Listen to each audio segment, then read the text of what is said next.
Welcome to the More Podcast, M-O-R-E exclamation point. Welcome to our podcast where we want more of Him. We want all that God has for us. We're not just satisfied going to church on Sunday. We want more. We don't claim to be biblical scholars. We're just two best friends inviting you on our journey as we share stories of how God moves in our everyday lives, the lives of others, and the lives of those in the Bible. We're excited you're here.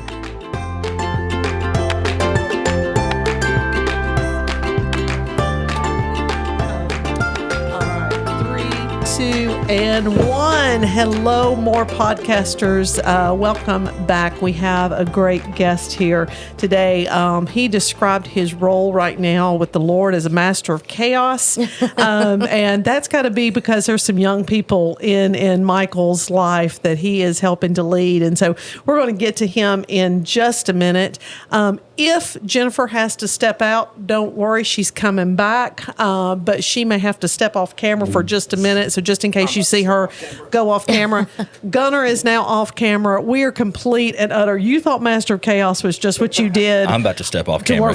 Just step off camera. We're all going to step off camera here for just a minute. Okay, so inside this secret box here, I have this little game that I love. We played this game with my family on a road trip. And it is called the Would You Rather. Have y'all ever played the Would You Rather game? Mm-hmm. So they give you two options. Yeah, you've all Michael's played. I have played it and I didn't love it. You've all played that Would You Rather game. This one is a biblical Would You Rather. All right. So here you go. Question number one: Would you rather? Is this for him? It's for all of you. Oh, okay. So don't anybody tell your answer yet. Would you rather, an audience you be listening to, would you rather be known for honesty or be known for kindness?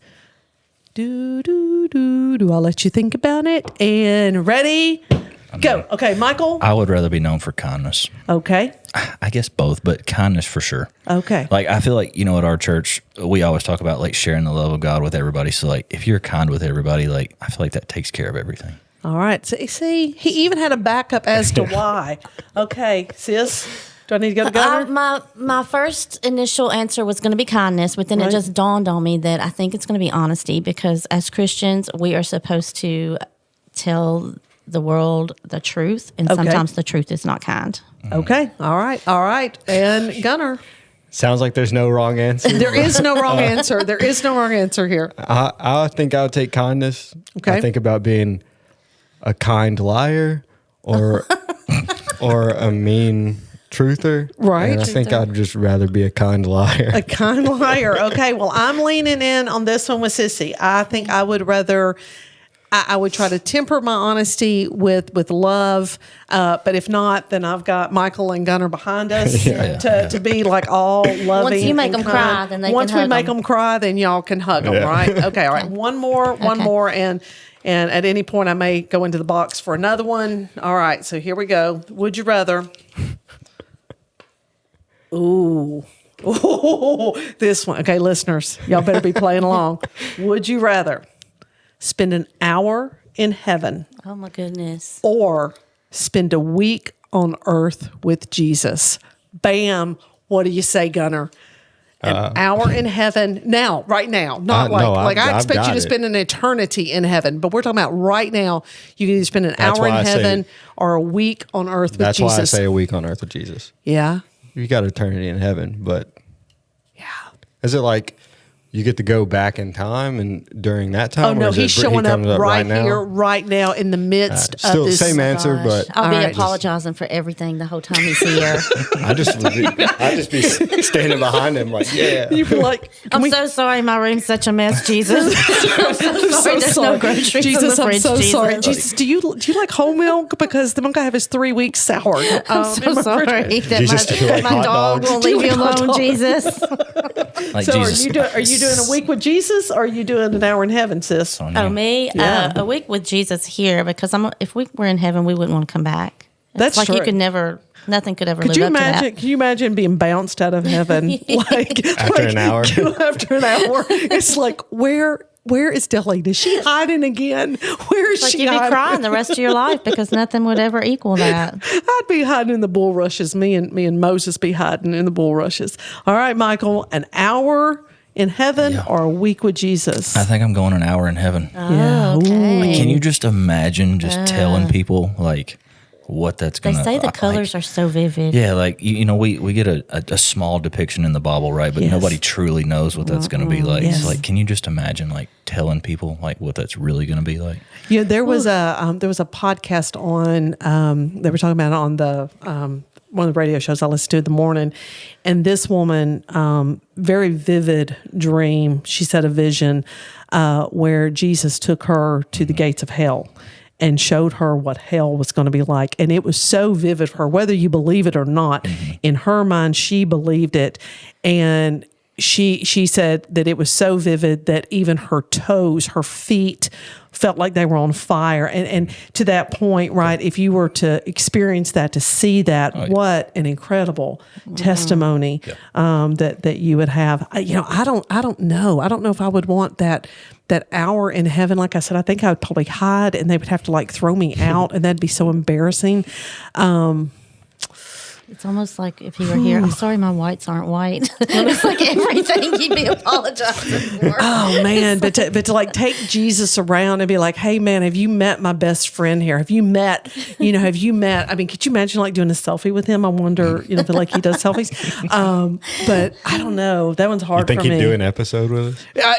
I bet he would. He would. He would correct me on so many things. He'd correct me on so many things. All right, Flip so those are the two would you rather. All right, guys, we got Michael Johnson here with us today. I hope y'all enjoyed thinking about that, just kind of putting those thoughts in your head. Hopefully made you laugh a little bit at our silliness. Put your answers in the comments. Put your answers in the comments. I like that. All right. So here again, one more time. Would you rather be known for honesty or kindness? So let us know. Okay, Cassidy Bland, Chet, let us know which one. She's our super listener. Peyton, you're one of our listeners. Let us know. Margie, you're one of our listeners. We want to know honesty or kindness, or the second answer would be an hour in heaven or a week on earth. Billy will answer with for Jesus. us. Billy will answer. Lachlan. Who else can we call out? Jeremy always comments. Mason. Hey, listen, we better see some comments right here, okay? Because otherwise I'll be calling out names. I'll be shaming everybody to answer on this. All right. But Michael Johnson, guys, if you do not know Michael the way that this group knows Michael, what an incredible young person. I say young person, but he's younger than me here, so I can say that. How old are you, Michael? 33. 33. Oh, yeah, just a baby. Good grief. And it goes to Strong Tower.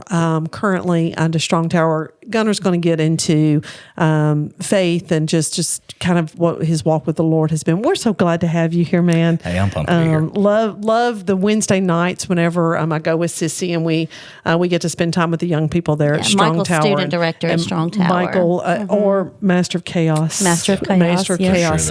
And much more. I've seen you do much more, but he is that's the main thing right always now. a great smile, always just there to encourage and uplift those young people. And so we're so grateful to have you here, man. I'm glad to be here. Thanks for being here. All right. Gunner, I'm turning over to you. Do not make me go into my secret box again, but I will if I have Stop us if you need to. Pop one out of there. Is Gunner actually going to be uninterrupted? Like that's what I'm wondering. We're going to try. Just wait. We're going to try. I've got like 3 questions I'm going to ask you. Okay. Yes. Okay. And there is no way. Get through all 3. There's no way. Okay. Now there he is. Number 1. Zip it. Number 1. We're talking about your role Only in the Gunner church can talk now. to us that way. Didn't even make it through. That's true. That was quick. That might have been our record. I didn't know we had started. Sorry. Okay. Restart. All right. Restart. Ready? Go. Cut. Okay. All right, we're back. Anyways. All right. We talked about your role in the church right now. We want to know what season of life you're in. Yeah. So I've got a 14-year-old son right now, and a newly 3-year-old daughter. Stop it. Yeah. So the chaos that is student ministry is at home also, right? I've been married to my wife for 10 years now. I did verify those dates before I came. I know it's been getting some people in trouble, right? But man, I'm very blessed to be where I am now. that's kind of the season of life I'm in. Like, I'm trying to lead my family in the best way I know, and I'm trying to do student ministry just at the level that I feel like God would be proud of. And I'm just pumped to be where I'm at. That's awesome. Yep. I'm doing these kind of out of order of what I normally do, but this is one that I wanted to snatch. You want in bad, don't you? Who or what has had the greatest impact on your ministry? Yeah. I mean, I think that kind of goes back to the testimony part, which I think we'll get into that a little bit here in a second. But if I had to pick three, Tracy Carter would be number one. And I don't like using the word hate, but like I hate that I don't get to do life with Tracy like I used to. Yeah. He was so influential in my younger years growing up. Still love him to this day, man. Like when I get to see him, he's just one of those people that is just positive all the time. Just a phenomenal dude to know. So I would say Tracy for sure would be number one. Sean Carter at Strong Tower. Once we kind of got plugged in there, he was one of those dudes. And a funny story, like I remember seeing Sean years before I knew him, and I was like, man, this dude looks mean. Like that's a mean looking dude. He kind of, I don't mean this wrong, Sean. I love you. But he does kind of. He's not. He's like nougat on the inside. Yeah, he's like a Three Musketeer bar. Lots of nougat on the inside, but yeah. Yeah. Like I remember Case, my son had a basketball, like Pee Wee basketball game, and I think Sean was coaching his older son, Lando. And I remember seeing him and I remember telling Kayla, I was like, that is a shady looking dude right there. I know it's funny. And I've told him this story, so he knows that. But man, once we got plugged into church and I met him, he is the most genuine, passionate dude. And he pours life into his people in a way that is so different than anything I've ever experienced. So that obviously he's been a phenomenal influence. I would say those are probably my top two. There's plenty of others, that have been, kind of instrumental in where I'm at in life now, where I'm at in my faith journey. So that's awesome. Yep. We just had Tracy on Tuesday, and it'll come out. By the time yours comes out, it'll have already been out. Oh, sweet. Okay. Yes. Cool. But it is crazy because we talked when we got to that question, it was just kind of like, you've been the answer for a lot of people on that question, but for him, it's cool to hear on his side. But I think that just goes to show the calling that he had on his life, man. He stepped into that and did it just so faithfully, man. And I know what he's meant for me, but I know people my age, and I'm sure what you just said, he's meant that for so many people. Yes. And that's just I see that, and that's what I strive to want to do. So and he was that for people. At the high school, he was that for people that didn't see him in church. And there's people that it wasn't even, he would stand outside of his classroom. All the kids, you come in from the bus and his classroom's right there. And he's talking to everyone on the way in. And it's not, like he said on his podcast, he technically isn't really allowed to, but if anyone asks, he can. Yeah. But a lot of kids never asked, and they still would probably say that Tracy Carter had a big impact on their life. So. Yeah, for sure. All right.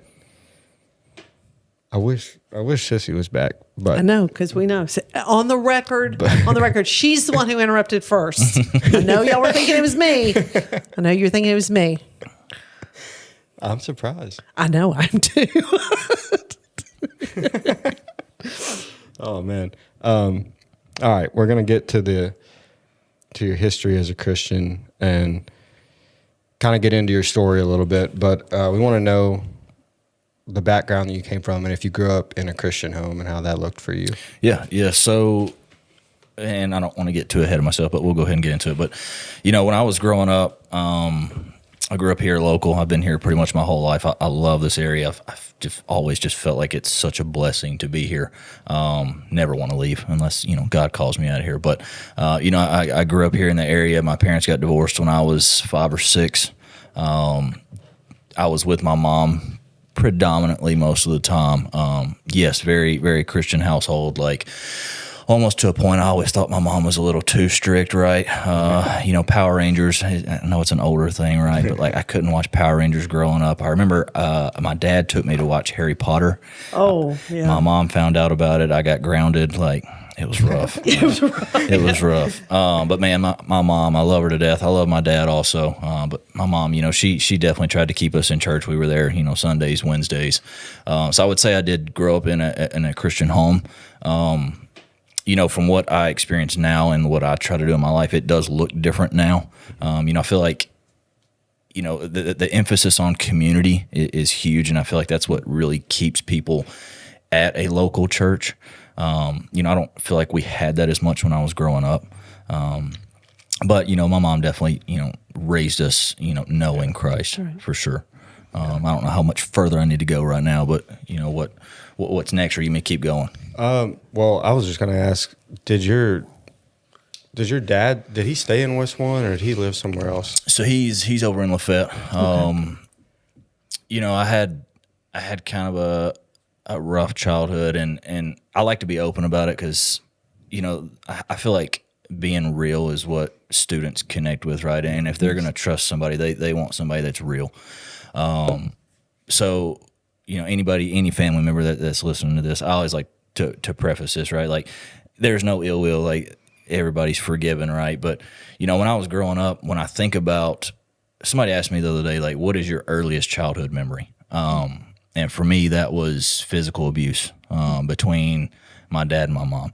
And that was something that wrecked me for years. And to this day, it's something that still, kind of bothers me. Right.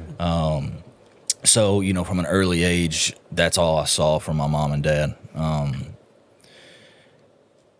And it was haunting. Like, I remember, sleeping with my mom up until I was, almost in middle school, because I was dreams every night, that type of thing. So if I'm saying, like, childhood is not ideal, I have sort of at this point kind of reconciled that with my dad. We have a better relationship than we used to have, but it's still a bit fractured, you know.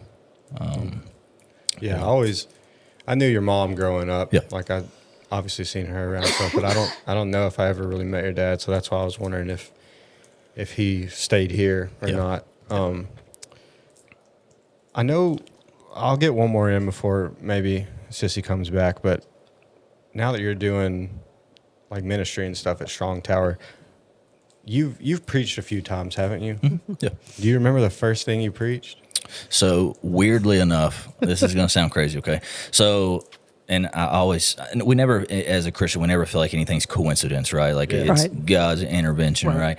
So weirdly enough, we were supposed to do this, I think, next week, and we ended up planning a fall break trip. So Jennifer, Sissy, as y'all call her, rescheduled for today, right? And this morning I woke up and, you get your memories on Facebook, right?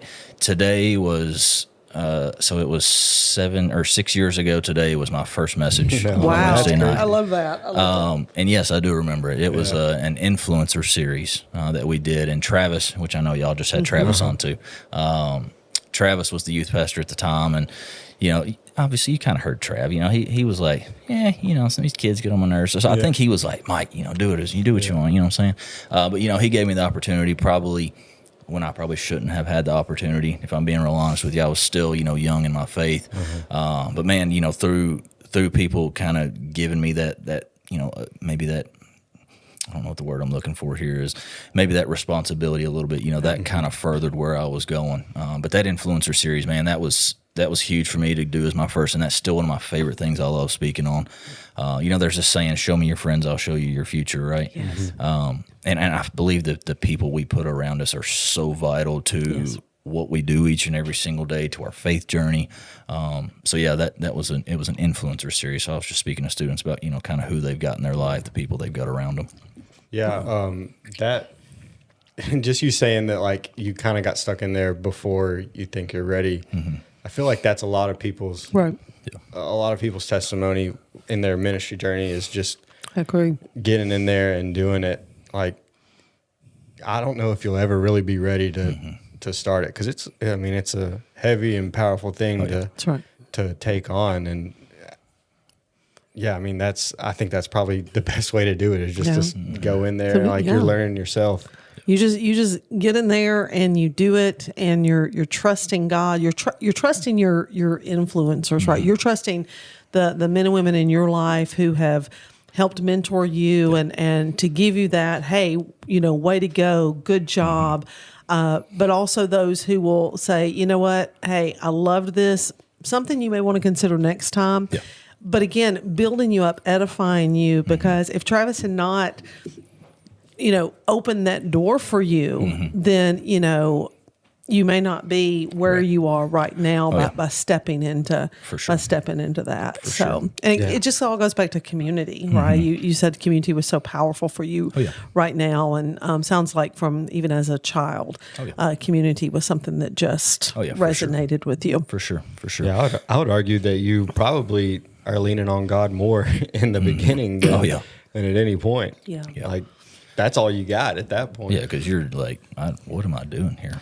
Right.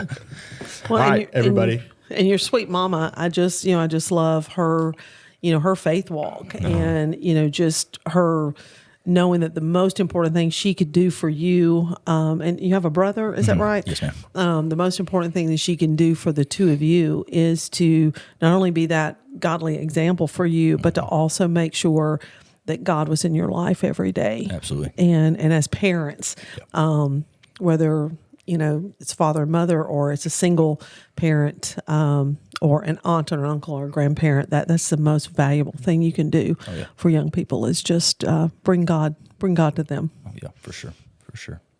Sissy's back. Welcome back. What did I miss? Sounds like I missed a lot. All the good stuff. We were talking about Travis. Travis got in this podcast. Yeah, I asked him about his first sermon. I was telling them, weirdly enough, so we were supposed to do this next week. Yeah. We rescheduled for tonight. My Facebook memory popped up this morning. Tonight, 6 years ago, today was the first message I spoke at. Are you Strong kidding Tower. me? Yeah, it's weird, I know. Oh my gosh. Pretty cool. Yeah. That is awesome. And it was about influence. Yeah, you were being probably an there, I'm influencer. sure. Yeah, I was. I can't believe it's been 6 years though. I know, That's I hadn't crazy. either. When that popped up, I was like, golly. Oh man. I feel like did Landon talk about doing an influencer series thing too at one point? Yeah, I think so. It's kind of. He said that was like his favorite, one of his favorite things to talk about too. Yeah. Me and Michael have kind of gotten to watch each other grow in ministry. So I push him and he pushes me, or Can I vice say versa. we miss you? Oh, thank you. So I miss much. y'all so much. When we came back that Sunday to visit, it was just like, oh man, I was like, man, I feel like we're home. And I felt the Lord say, no, you're not staying. And it's like every time I go, he's like, no, you're not staying. Yeah. But it was so nice. And Zach sat out in the car an hour after we left because I was praying with different people. Yeah. And on the way home, I looked at him. I said, "No, we're not staying. We're not staying." But yeah, it was really good. I love Strong Tower, and talking about community. Y'all were talking about when I came in. There is no better community. Yeah, I agree. They do that good. They do that good. All right, where are we at? What's our next question? So we asked him about growing up in a childhood home and stuff, and you got up to probably about your middle school years, so we can pick up from after that and see where everything went. We're gonna know everything there is to know about you. Let's go. You just tell me where it starts and we'll listen. Yeah, so I mentioned, kind of where the childhood was right there. So once I got to middle school, I feel like I was damaged, man. Like I was alone. Like I didn't really have anybody around me, right? So I remember like middle school years were very awkward, very weird, which I think is normal for middle school anyway. Right. Now, and now that I'm seeing it, but for me, like I just remember I just remember just kind of being alone at that time. And I remember, once I kind of got closer to my 8th grade year, that's when I started kind of playing football and baseball. I started, maybe kind of gathering those friends that I would take later on into high school. And I know you've kind of heard this story before, but I always like to be open about it because, man, these students, like, they deal with some of the same stuff and even crazier stuff that I couldn't even imagine dealing with, during that time. But, I feel like the group that I started trying to kind of hang out with in 8th grade, maybe they probably weren't the best influence, on me. And I took that into high school. I think from what I experienced as a child, from kind of being that lonely mindset, like I wanted to fit in, and I think everybody can resonate with that, sure, right? yeah. But once I got into high school, there was a group of seniors that. When you're the younger guys, like you look to the seniors, like, hey man, they've got it going on. They've got the girlfriends. They've got all the cool stuff, and you're like, man, I want that, right? So you start trying to kind of emulate what they're doing. And during this time, which I know seasons change, things change, over generation, but during the time, cigarettes and stuff were cool, smokeless tobacco, obviously drinking, partying, weed, those types of things were cool, right? So, I remember as a freshman, kind of getting older there, like starting to kind of dive into that stuff a little bit more. And as I started doing that the senior class, they'd be like, hey, you want to start coming hanging out with us, right? So that's what we did, right? This whole group that I had, like we would hang out with that group, and then the bad part is, once that senior class goes out, then you start getting older and then you become the influence, right? Right. So those habits that you start here because you're trying to fit in, they turn into addictions. And man, I took those with me all through high school. Premarital sex was a thing that, I don't know, Pastor Sean hits on this too. But that kind of tarnished my view of women for a long time, and I did not have a picture of what a godly marriage or a loving marriage looked like when I was growing up. Right. Well, a lot of that stemmed from the trauma you experienced for sure. At such a young age. Yeah. And it's it's weird looking back, like you can kind of put some of these pieces together, but during that time, like you don't know, right, you're just living life, you're like trying to figure it out. But that had just a cripple on me for such a long time, and it got worse even when I got out of high school. I took that into my early college years. Didn't finish college, okay? Anybody listening, if you're going to college, just finish, okay? I failed all my classes first semester except for one. But, it was an experience, right? But I just realized college wasn't for me, and a lot of it had to do with probably the things that I was doing, right? I wasn't worried about school. I wasn't worried about my future. I was worried about partying. I was worried about girls. That's just what my life revolved around at that time. I was working at some just random jobs. I worked at a car wash for a while, worked at like Aldi's warehouse. And then I remember, Kayla and I started dating 2013. I got it. So I graduated in 2010. Still had all those bad habits, man. Kayla and I started dating in 2013. Funny story on how I met my wife. When I was actually a freshman in high school, my mom was dating this guy from Gallatin, and he had a son that was a senior. He was at Gallatin, and we actually snuck out of the house to go see some ladies in Lafayette. And the girl that I was going to see, my wife was her friend. Oh, okay. So okay. I actually met my wife through another girl, like when I was a freshman. I know that's a weird plug, right? But hey, it comes back. That's around, right. okay? It all again. That door was open. Yeah, it comes back around. So anyways, my wife and I, we started dating in 2013, and she had a son already. He was 2 years old at the time, and her and the father had split at that point. So, for me, I guess I was kind of living both sides of life at that time, right? Like I was living this party lifestyle, but at the same time, like I saw this beautiful young woman with a 2-year-old son, and I was like, man, like here's my opportunity to be the father figure that I didn't have, right? Wow. So that's, I guess it was obviously her. Like I love my wife to death, and she's beautiful, very hard-headed, but I think strong-willed, yeah. But I think for me it was a little bit of both of that, right? Like I saw like an opportunity to like have that father moment already, and for her obviously to have a relationship. And we dated for a long time. I say a long time, not really, like 2 years, but I wish I could say once we started dating that I straightened everything up, but I did not. Those early years were hard, weren't they? They were. I usually say terrible, but Sean tells me I shouldn't say that. But man, they were terrible, and like she would probably say the same thing. But we got married in 2015, and when we got married, like things still didn't change. Like, and to this day, like it kills me because we have a daughter now, and I'm seeing these young years of her life, right? And I'm trying to look back and think about when Case was that age, and I just wasn't there. Like I wasn't there mentally, I wasn't there physically, and it kills me just thinking about it. But not to get ahead of myself, but as we were married, I was still trying to do the party lifestyle. I was never there. So she's home with him, and you're out partying? Oh yeah. Okay. Yeah. Which is awful. But that's just what it was, man. Like we're not here to judge you. We're just hearing your story. No, it's it fine. Is what like it is. I like to be real about it because people deal with the same stuff. They do. They do.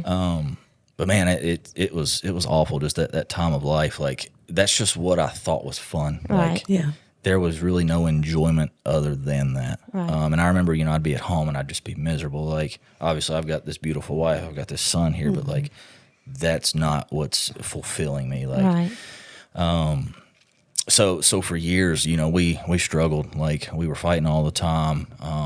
Y'all weren't going to church at all or anything? We were not going to church at all. So, obviously, I told you I was raised up in church. My wife had stints, where she would go to church.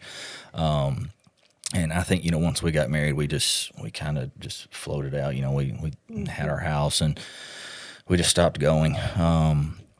And I think a little bit of that was probably the stuff I was doing too. There's a little bit of that embarrassment, like probably late nights, and it's hard to get up on a Sunday. Yeah, that didn't help either. But at a small town too, like word travels, right? Right.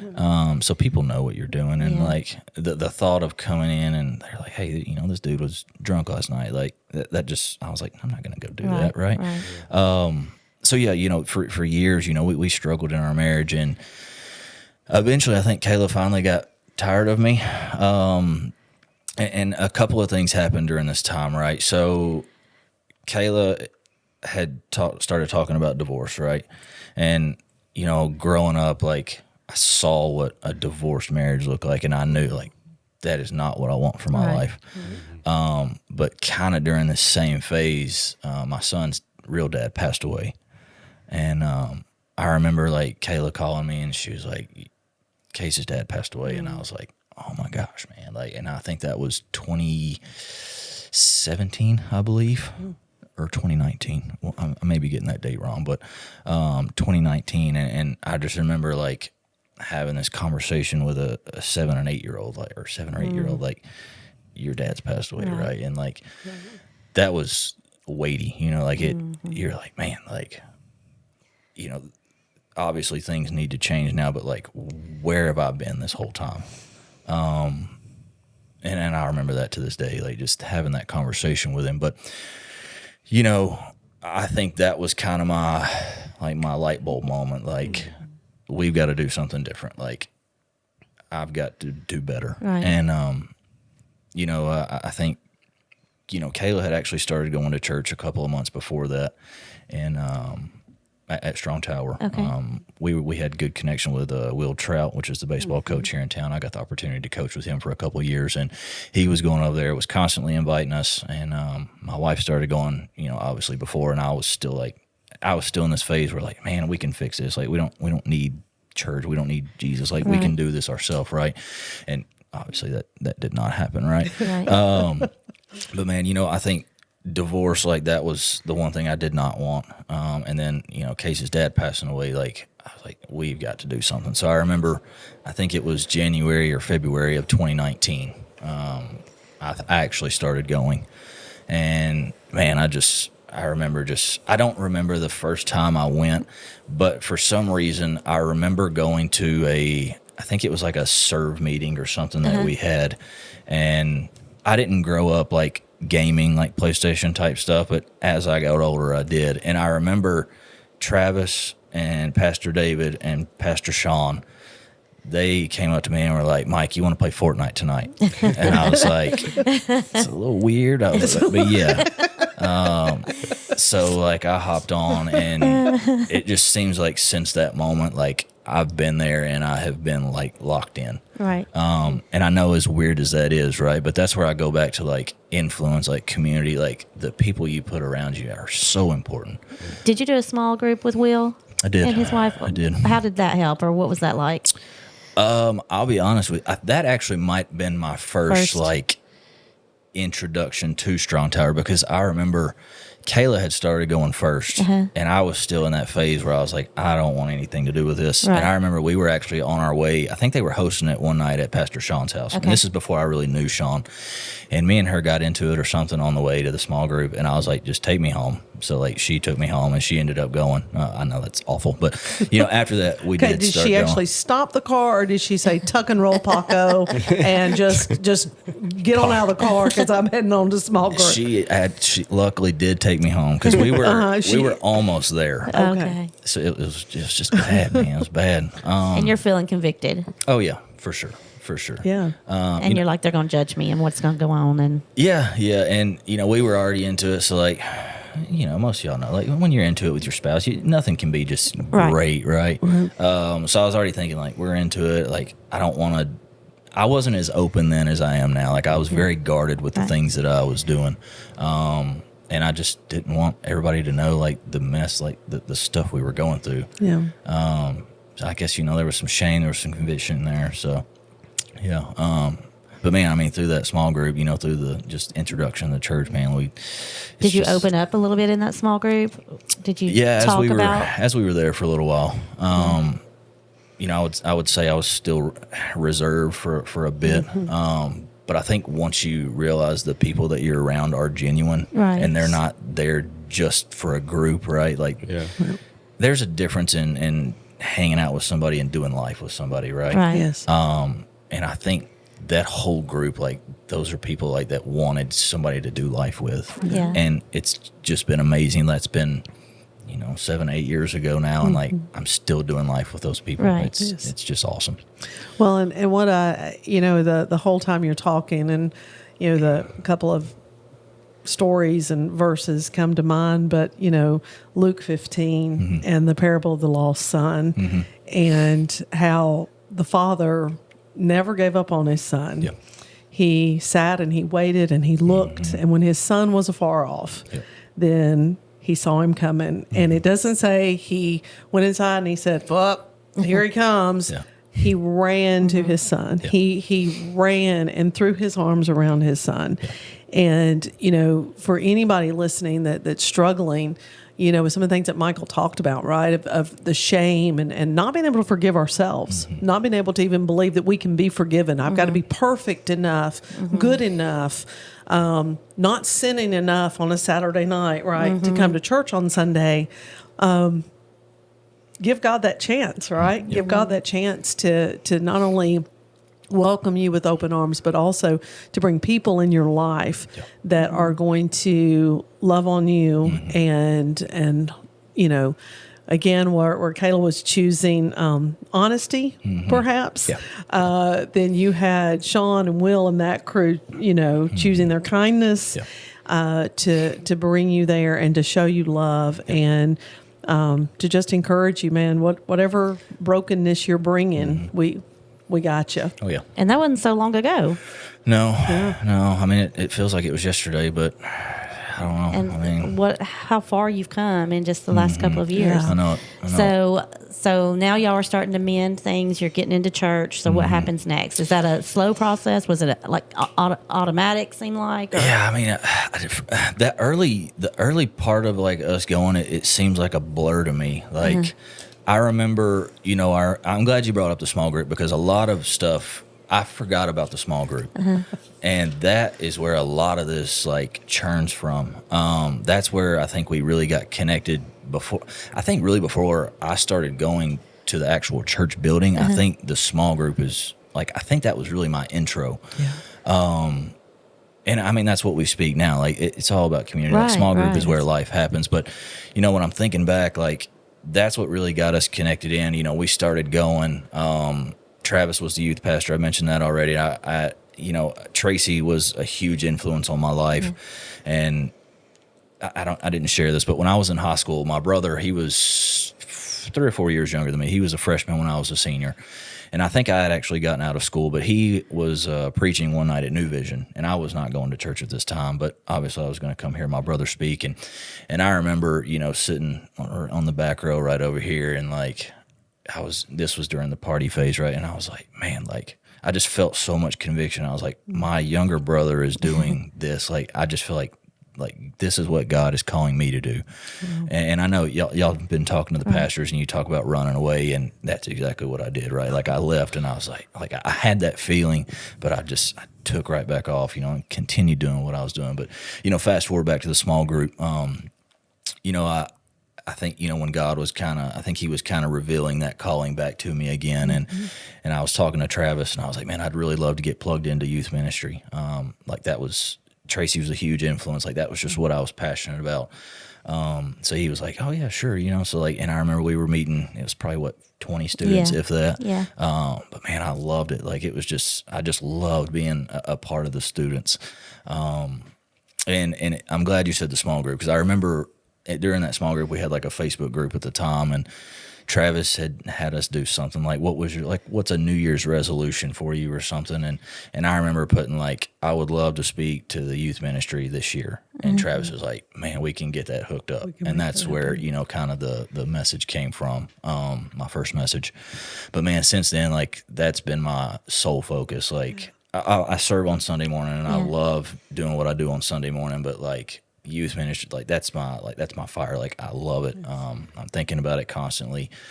I just like being around students, man. Like, as you get older, and I still feel like I can hang with them, all the stuff. You're still in that cool phase, right? I feel like I am. Yes. Sean's telling me the style's changing a little bit. So he said skinny jeans are going out, so I don't know. But the solid white tennis shoes still a go. Yeah, right? I hope those are timeless. Y'all can't see his feet, but he's got on the whitest pair of tennis shoes I've ever seen. Right. I tried to have a joke with Travis last week when we had him on as a guest. He goes into different churches and helps kind of revitalize them, or I don't know what the wording for that is. I said, so do you tell them that they have to wear skinny jeans? I don't think he got my joke. He said skinny jeans are going out. I was like, I know that. That was what we were talking about. Like, Thank you so much. Travis At one time, every pastor in the pulpit had skinny jeans. Yes, And I was trying to joke about that. Okay. I will say skinny jeans are going out. I'll say Bruce probably never has wore skinny jeans ever. Bruce probably no. Yeah. But the things that we will do to be current for our congregations and our students, for sure. And fast forward a little bit, like, spoke my first message. Just stayed locked in on student ministry. Were you nervous at that first one? Oh, for sure. I still get nervous to this day. Yeah. Like, it's so weird. Like, I know you have like your thing, like you like to step across, which mine, like, for me, like, I almost feel like I'm having like a heart attack sometimes. Like, I feel like I can't breathe. I don't know, it's weird, but like, I still get that from time to time. But I stayed, and then Sean ended up taking over. We kind of switched things up, kind of how we did student ministry, and we've just seen God just move in such an incredible way over the last couple of years. And then I think, through some turnover at church, which, Travis, he mentioned, Sean is trying to kind of do some other things, put his focus a little more there, and he's kind of given me a little more reign on the student ministry, which I love. I love being a part of it, and I know you guys have had Allie on as well. Allie's kind of my counterpart right there. She keeps us young for sure, right? For sure. Yeah, everybody loves Allie. But man, it's awesome just being where I'm at, and like, I don't take it for granted. I love your story. I love just watching you just peel back all those layers. And I just want to say thank you to you and Kayla, right? That you two stuck it out in your marriage. And, again, to the young people who are listening, Greg and I, we've been married since 1990. So if my math is correct, that's 35 years. Yeah. And you and Zach have been married how long? 1997. 1997. 24. Okay. Again, we're having to do girl math, so we're going to say that, right? Jennifer, I was only 5 years old. I'm just kidding. I'm kidding. Yeah. He's like, I wasn't even born, Kelly, whenever you and Greg got married. I wasn't going to bring that up. But we grew up where I don't know what I thought marriage was, but I found out that what I thought it was and what I experienced, it wasn't always the bliss and the, but the fact that you all, again, and it sounds like that when you started putting the Lord at the center of your life, the Lord as the face of your life and the priority in your life, then everything else started falling into place. The forgiveness of yourself, all the things you were holding against yourself, your wife, that relationship being repaired. Talk to us a little bit about that part of your journey and what you remember happening, and were you even aware, right, of those things actively changing so quickly? Because we're not talking about that long ago. No, right. Yeah. I mean, man, it's funny. Like Tracy Carter is the one that married my wife and I, and we did our counseling, and I remember him saying, like, for this to work, like, God has to be at the center. Right. And obviously, like, You're now like, okay. now I'm like, and Tracy, like, I love him to death, but like when I was younger, he'd be like, if I do something stupid, he'd be like, idiot. So like I'm hearing him in my head, like he's probably thinking, this idiot, like he didn't listen, right? But man, like I remember, once we got plugged back in, like I remember Tracy telling me that, and like I knew, like, we have to put God at the center of this, like if this is going to work.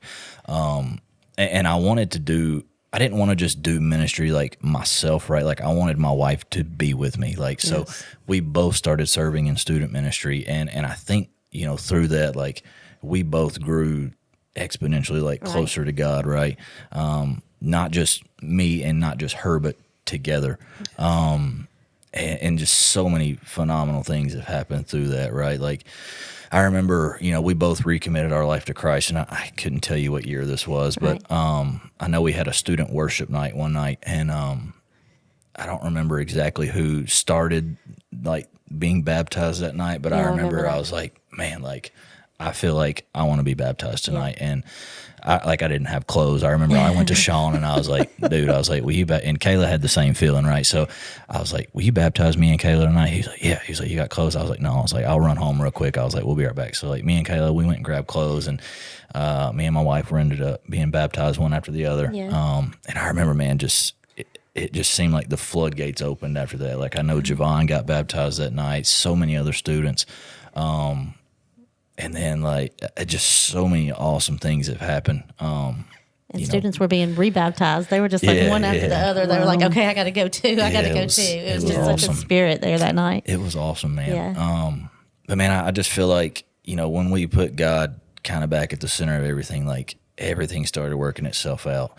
And not just, in our marriage, but in our life in general. Right. I was working at Verizon for a time.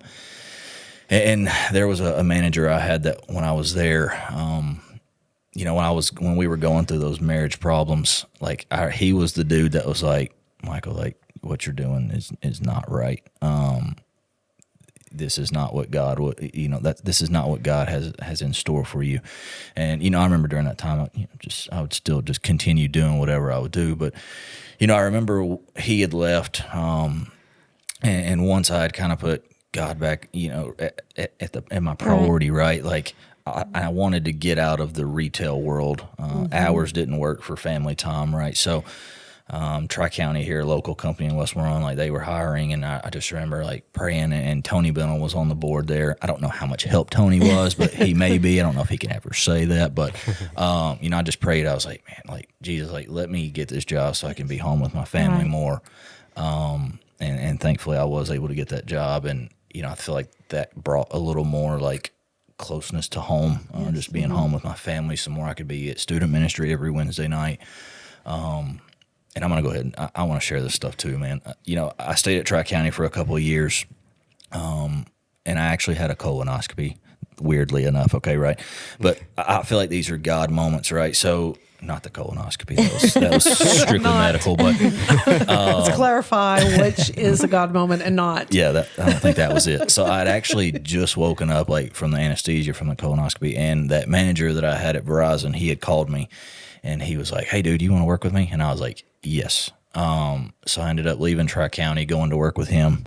So like it's like God has put these people in my life, like. And anybody listening to this, like God will put people in your path. Yeah. Like, it's just a matter of, are you going to, head that direction, or are you going to go your direction? Right.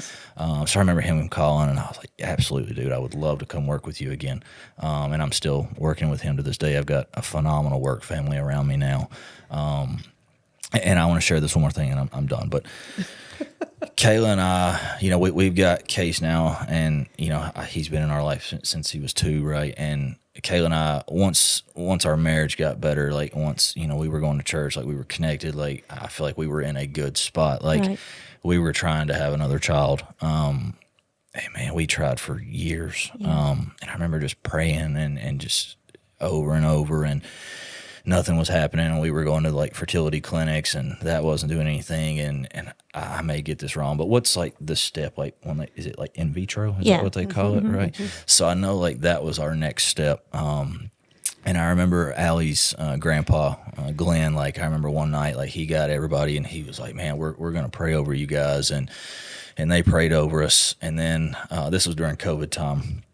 So I remember when my buddy called me to come work with him, I had put in my 2-week notice at Tri-County, and Kayla had gotten COVID. So like this was like early stages. So like if anybody in your family had COVID, like they sent you home too. Right.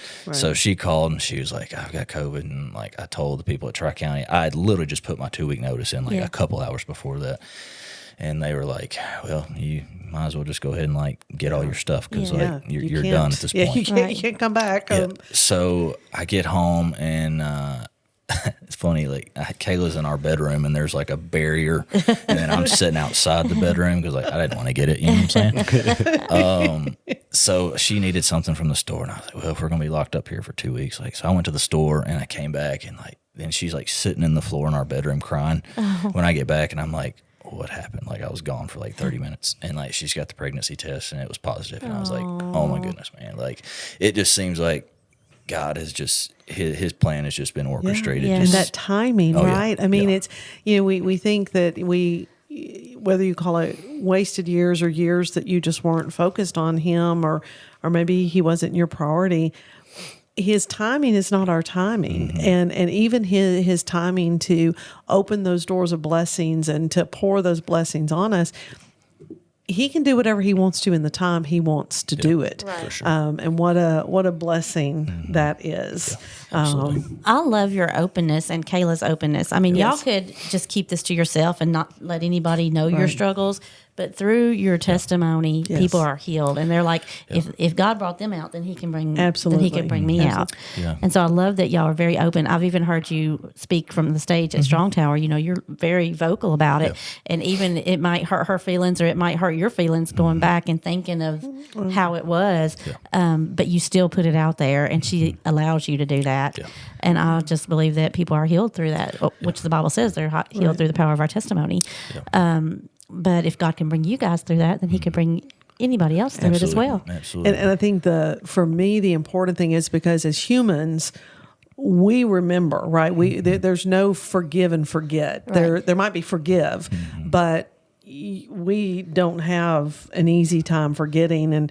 And so we're holding things, and we're feeling, I feel guilty about that, or I feel bad about that.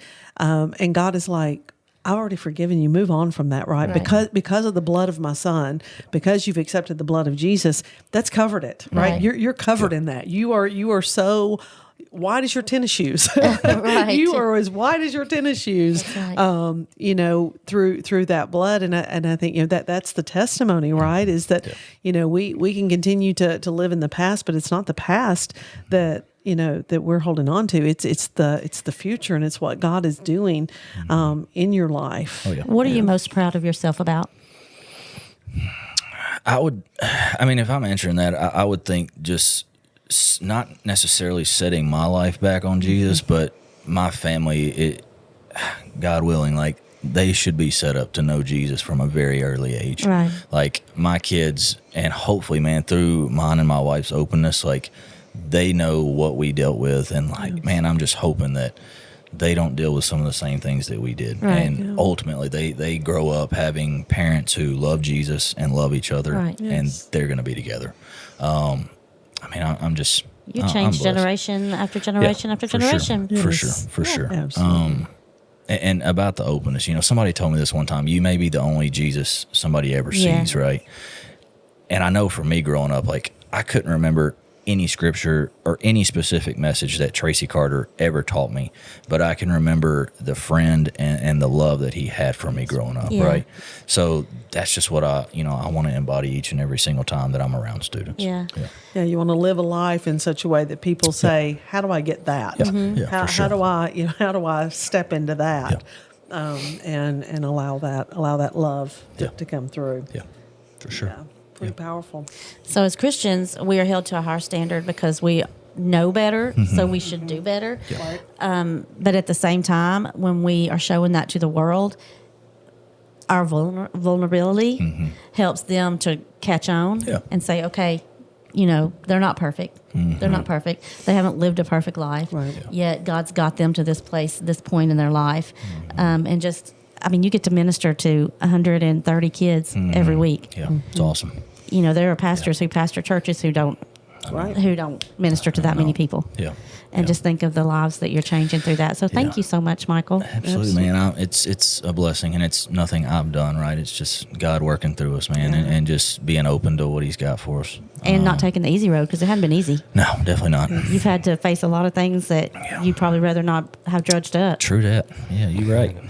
And not only for yourself, but like I said, you're putting it out there for everybody else too. Yeah, and my wife she might get a little upset at that every now and then. But I think you nailed it, right? Like, people deal with some of the same stuff, right? And if they know, like, hey, man, like, this dude is there, like, speaking. Right. I feel like I think one of the other pastors hit on this, right?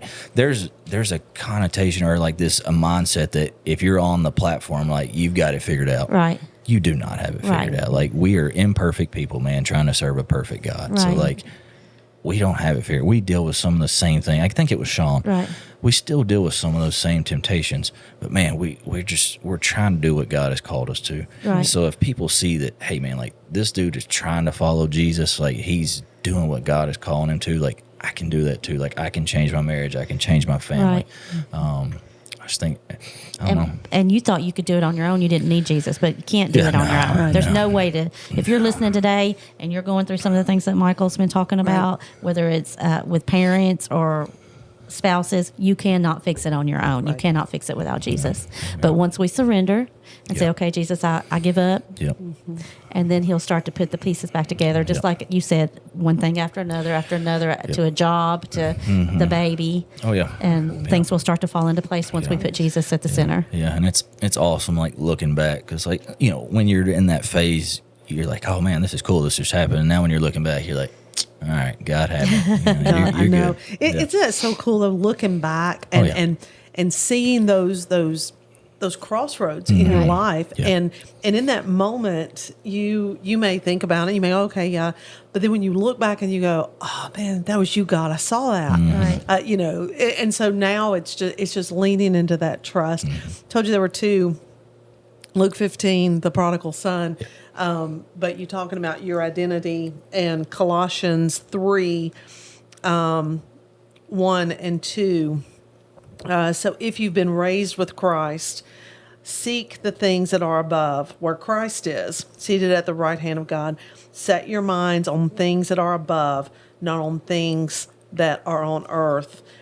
For you have died, and your life is hidden with Christ in God. And that's it, right? Whenever you started focusing on the things above, then all of a sudden the things around you started falling into place. So how do you keep that balance now, right? I mean, you've got a 14-year-old, you've got a 3-year-old, you've got an incredible wife, an incredible spouse, you've got your ministry. So how do you keep everything balanced now, Michael, so that things stay on the train, right? Travis said there is no balance. I know, I heard him say that, and I want to say that's true, but I think you have to strive for it. You do, and it's a constant, like, struggle, right? Because, like, you want to lead your family, like, that's our first ministry, right? But I'm very passionate about the students too. So like, and they're showing up every Wednesday to see you. They are, and not see me, right? Well, but you know what I'm saying. That like, there's a relationship there. You have to be there. You can't just say Wednesday morning. Yeah, and when you're not there, not just me, but like they're like, hey, where are you at? Like, where are you? Yeah, and it's I don't know that there can be a balance, but I think I'm not good at saying no, but you've got to be able to say no. Yeah, that's true. And that's what I'm working on. My wife, I think, likes to say no for me a lot. Yes. I bet I know how she would answer that, honest or kind. I'm going with honest. She's with us on that. Definitely. She's with us on that one. Yeah, for sure. I could answer that one for her. But, you know, I think, you know, there's so many things when I think about student ministry that we can do, like we could do outside of the Wednesday night, just the few trips that we have each year. But, like, man, like when you got a 14-year-old, a 3-year-old, like he's going to be going into baseball, she's doing whatever she's doing. Like it's you've got to say no to some things and just be very intentional about what you are doing. Right. I like that word, intentional, right? You're reviewing it, you're looking at it, and you're being very decisive and protective of your family, what stage they're in, so that you can have that time, so that you can bob and weave the way that you need to. But I love that word, intentional, being intentional about your decisions. So I know that God's got you in the student ministry right now, and that's your main ministry right now. So do you feel like he's talking to you about anything else right now at this point in your life?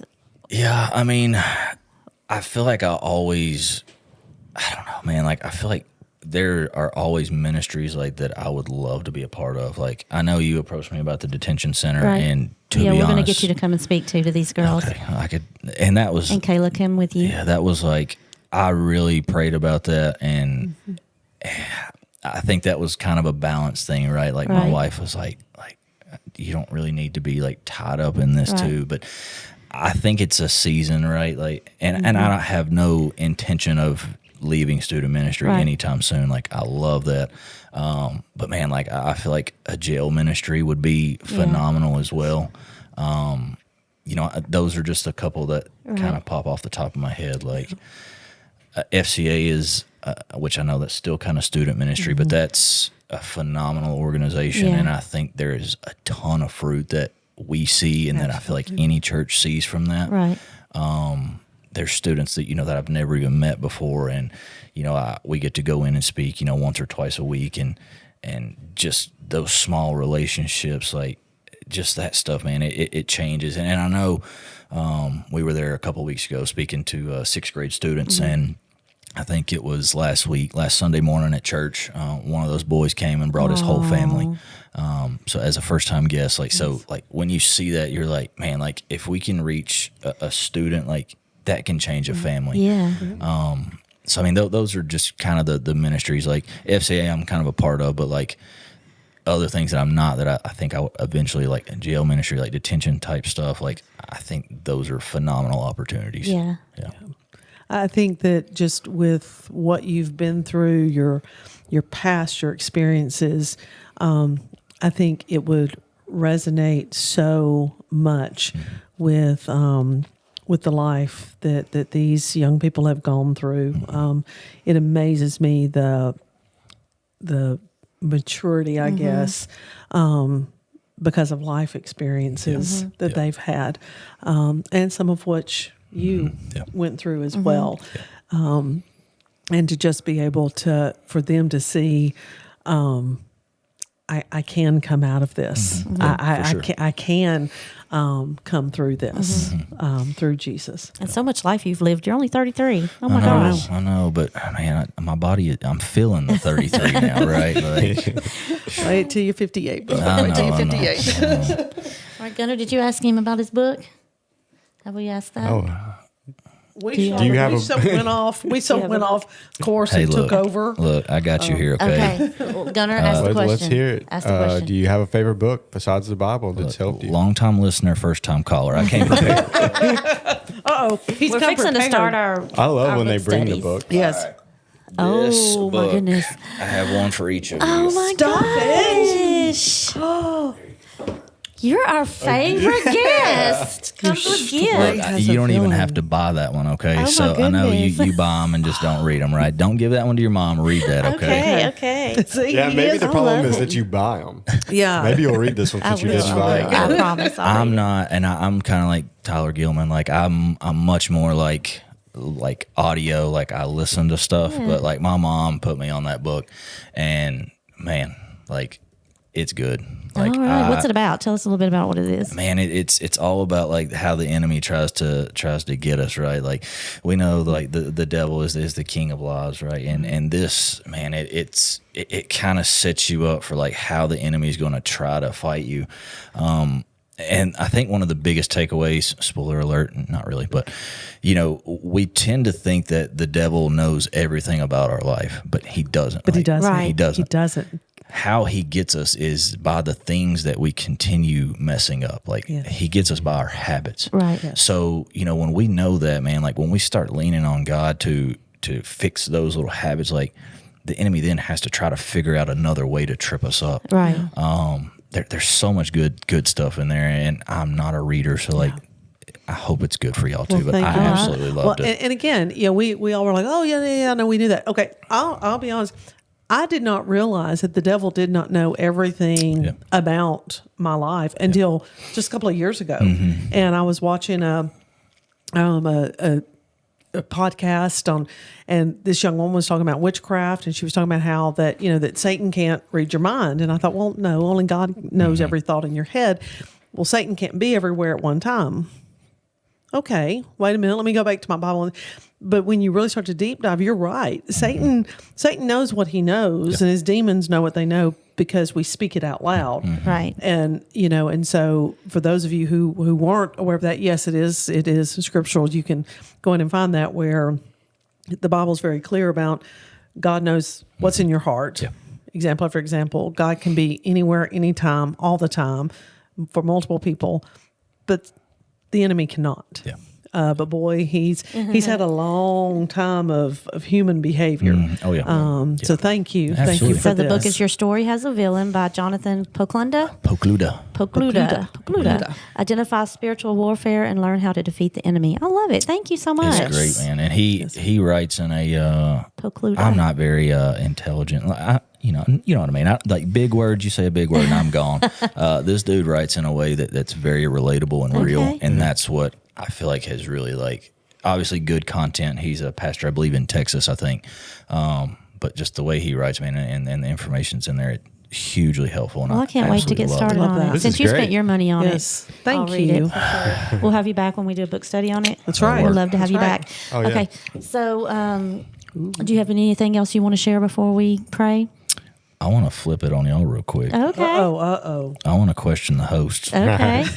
Start with Gunner. He's ready. Look at him. Gunner's ready. Gunner I'm is curious. always What episode is this? 56? Yep. 56. Which is absolutely awesome. Is that crazy? That is crazy, but it's 56. awesome. I'm curious, what is the biggest like blessing that you've seen from this podcast so far? I would say Gunner. Okay. I'm going to be 100% honest. Wow, Our how friendship with sweet. Gunner, Yeah. we never saw that coming. No, we did not. And I don't know if we're one of his best friends, but he's one of ours. So I would 100% say that because I don't know. That's my answer. Okay. Gunner, we love Gunner? you. That's crazy because my mom, so I'm turning 30 in a week. Yeah. And mom was like, let's have like a cookout or something. I was like, I don't want to have a big cookout or anything. I don't even want to really acknowledge it. But I was like, I don't want to like try inviting everybody over. And I was like, all my friends. We'll just do are it from the like, podcast. You want us to invite everybody? Oh yeah, we'll do the birthday episode. I have a birthday episode recorded from. Was it your birthday last year? No, what was that? It wasn't my birthday. Anyways, was it? it was around your Yes, birthday, yes. but Yeah. anyways, I recorded a birthday episode where Yeah. we had like a ton of people talk. Yeah. It's never been released or edited, but at some point I need to put that out. But anyways, I was like, yeah, all my friends are like, they're Yeah. off, they're gone. Everybody's on different places. And she was like, well, like Billy, Lachlan, Jennifer. Yeah, I guess there's still some there. There's still some. Well, we're going to have cake or cupcakes. You want cake or cupcakes for your birthday? Surprise me. Just surprise Also, you. Michael, I heard a pastor once say, look at there, I guess that's my hair coming out of my head. I heard a pastor once say that if somebody came to him and they were new in ministry, he would say, find you a pulpit and not a podcast. But I disagree. Yeah. Because there are people that you can reach through a podcast that will never step in front of a pulpit. Yeah. And I just think that it's an honor that God chose us. And this is nothing fancy. I mean, we show up, Gunnar puts a tablecloth on the table and sets out our mics. So it's by far nothing fancy. But at the same time, we just get to share the love of Jesus. Absolutely. And I hope that we are sharing it. And I hope that we are sharing it in a good way where we're not turning people off, because really He is the center of our life. And some days we struggle just like everybody else. Yep. We have good days and bad days. And we try to be open with I think we are pretty much as open as, I don't think we could be any more open with what we say here. Anything. We don't cut anything. Edit. We tell our guests up front that, sure, we can edit that. He has the ability to edit. He just chooses not to use it. Yeah. Real. I like it. So the vessel that God's allowed has opened this door for us. It's really been amazing, and we've heard a lot of really good feedback. I've not heard any negative feedback. I'm sure there is some that it's just not been shared with us, but that's fine, whatever.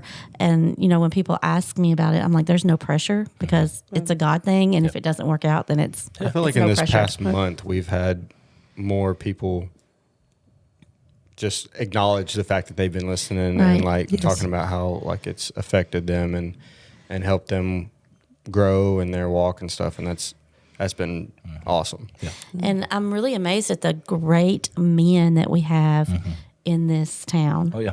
I mean, I'm talking great God-fearing men. Yeah. Well, we're 56 episodes in, and we can We're go. just getting started on these guys. And this is just Westmoreland. We could go forever. Yes.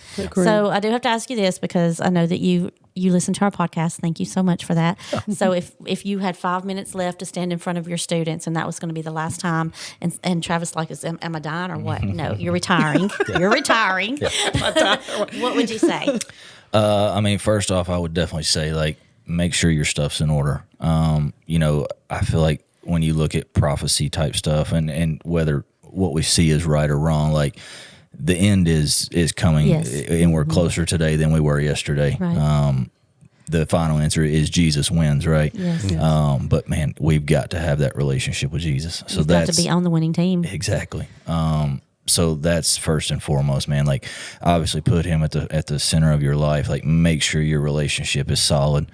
That would obviously be first. Second, and I always go back to this, put good people around you. Yeah. I feel like that is just absolutely instrumental in our faith.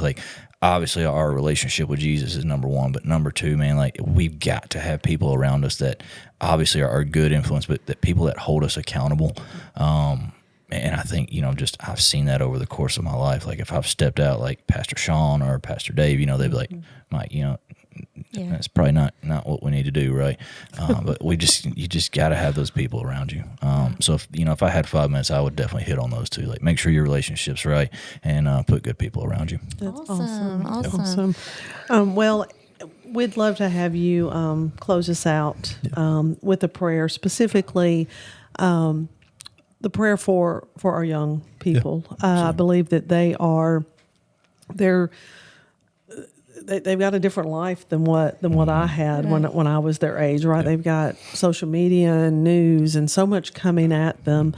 I'm going to give you this list. This is a list of 12 young women from the detention center who were baptized last night. Awesome. And one of the staff members. And so when you are praying, if you can just lay your hands on this list and just not just for them, but just with their walk. But just young people, they know that community, they get that friendship, and they know they can always talk to Jesus 24/7. Absolutely. So Absolutely. I'll hand that over to you. For sure.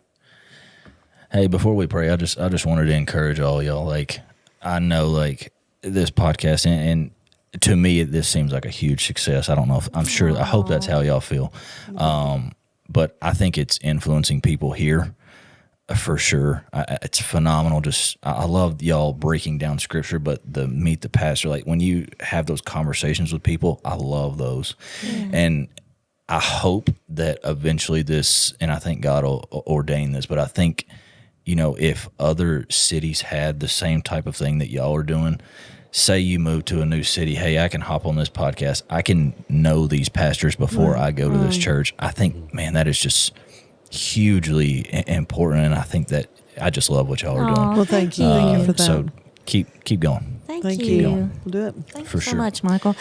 So just give us a prayer out for our youth in this community, for any young families, Yeah. Yes. and then for these young girls, just that God will turn their life around like he did yours. Absolutely. Thank you. If you would, bow your heads.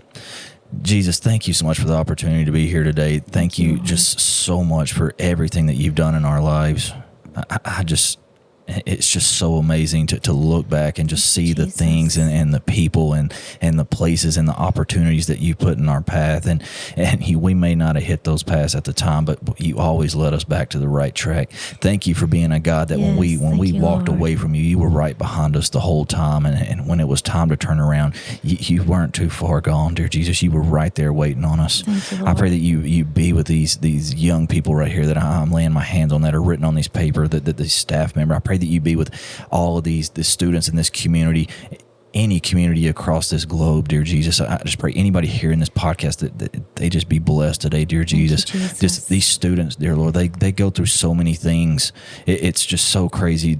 The things that we dealt with when we were younger, the things that they deal with now are just exponentially greater. The technology, all the things that have their minds wrapped up, the things that just hold their attention, that keep them busy. I pray that ultimately that they just end up having a relationship with you and putting you back at the center of their life. Dear Jesus, I pray that anybody listening to this podcast today, dear Jesus, just let them know that you love them, that you're there for them, that whatever they're going through, whether it's marriage struggle, whether it's addictions, whether it's anything that they've got going on, that they can turn back to you, dear Jesus, and that you can heal all. We know that you're a miracle worker.